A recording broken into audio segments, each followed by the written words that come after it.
Was seasonally the strongest period for long product demand. However, even in Q1, you managed to maintain those sales volume levels. What has led to the higher than usual offtake, and is it sustainable, Mr. Ansari? So, if you look at the Q1 performance vis-a-vis, especially on a year-to-year basis, we have increased the standalone production almost by 36%, and on a consolidated basis, it has gone up by 31%. And the sales obviously have been matching that, more than 40% it has gone up. Compared to the Q4 also, we are almost on the same level, despite you are absolutely right that this is the time when it is monsoon time and there are other sentiments which are there, but despite that we have been able to hold on to that, both in terms of the production, dispatches, as well as on the prices. And the reason for that, of course, is that the market is still holding, and that's really a very let's say something heartening to see that the market still continues to hold. And one of the fundamental for that is that the infrastructure sector is still doing quite well. There is quite a bit of investment, and our steel products are such that which go mostly into the infrastructure sector, and therefore that full support is available. And of course we are we having one of the best quality in the market. We really don't have any difficulty as long as the demand exists. Mr. Ansari, would like to understand what's really going on at Angul as well, because what we understand is there has been a surge in billet as well as TMT rebar output. What's the capacity utilization currently, and where would you hope to take it to by the end of FY19? So, if you look at Angul, the nameplate capacity today is 5 million ton, which means every quarter we should be doing close to let's say 1.25 million tons per quarter. Right now we are in the process of ramping up, and this ramping up process, every month we are doing, let's say, close to about 200,000. This month we should be doing close to about 250,000. By the year end, it is our target that we should be reaching close to about 400,000, maybe somewhere between 350,000 to 400,000, which will be almost let's say 90% of the 95% of our capacity. So that's what the target is. Right now the ramping up is going quite well. The blast furnace is performing well. The SMS, BOF and other units are performing well. So far the ramp up is on schedule. Okay.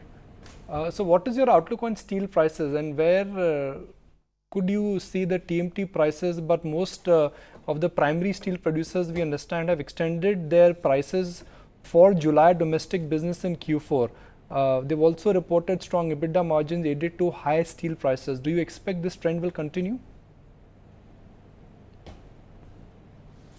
So, traditionally there will be some dip in construction activity as far as July, August is concerned. That's the way the Indian business works. Primarily in the monsoon, it does reduce the construction activity. So I would imagine that as far as TMT is concerned, the prices will be under pressure. However, the other products like the plates or the structures, we don't really see much of an issue there. Those prices perhaps should prevail. So overall, we believe that even in this quarter, we should be doing as well as what we did in the last quarter on an overall basis. That's what our assumption is. Were higher coal and iron ore prices and even their availability an issue? A lot of iron ore consumers in Odisha have been asking for a reduction in iron ore prices. Has that been possible? Yeah, you are absolutely correct. The iron ore prices, I mean, that's the reason why the domestic prices are also tending to go up despite this issue of monsoon.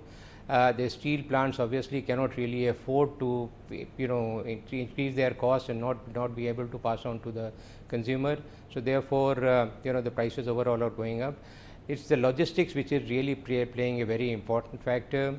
While the other sectors are going up, logistics in a way is still behind the overall development, and that is one aspect which is kind of increasing the cost. To give you an idea, since we don't get sufficient number of rakes for movement of raw material, we are also employing a lot of road movement, and that road movement cost is very substantially high compared to the railway cost. And also on top of it, there are in certain areas, in port areas, there are other restrictions and thankfully now in Paradeep, I believe that now other than the union vehicles also can go there and bring out the material. So that's a very welcome development which has happened. But the fact is that the road movement is far more expensive, and also it is not available as much as what you really like it to be. So that is something which does put a lot of pressure on the raw material movement. And going forward, I expect that as the logistics development takes place, as the railway, the expenditure which they are doing in terms of doubling the line or also increasing the rates, once that happens, then we may be out of this situation.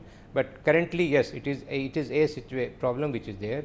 And also, if you look at the metallurgical coal, the demand in China still continues to be high. I mean, the demand is almost 7% up or so on, and that is having let's say that's pushing up the coal prices also. So that is also of course affecting the steel plant. So all these costs obviously will have to be passed on, and that's how the prices are not coming down. We also understand that you're looking at selling some of your operations in Africa. Could you throw some more light on what exactly are the plans, at what stage are they currently at? So we are of course looking for possible options which are there, but there is no desperate need to sell it at any cost. So we are looking at the options which are there. We are talking to people, and meanwhile we are trying to push up the production in Mozambique and also in Australia. So that's something which is happening, so that we can either sell it or we can really create much higher value. So we are looking at the option, but so far there is nothing much to definitely report. We are talking to several people on that. We wish you the very best for the future. Thanks very much, Mr. Ansari, for being so candid with us and sharing with us your business plans. Have a great day. Thank you. Thank you.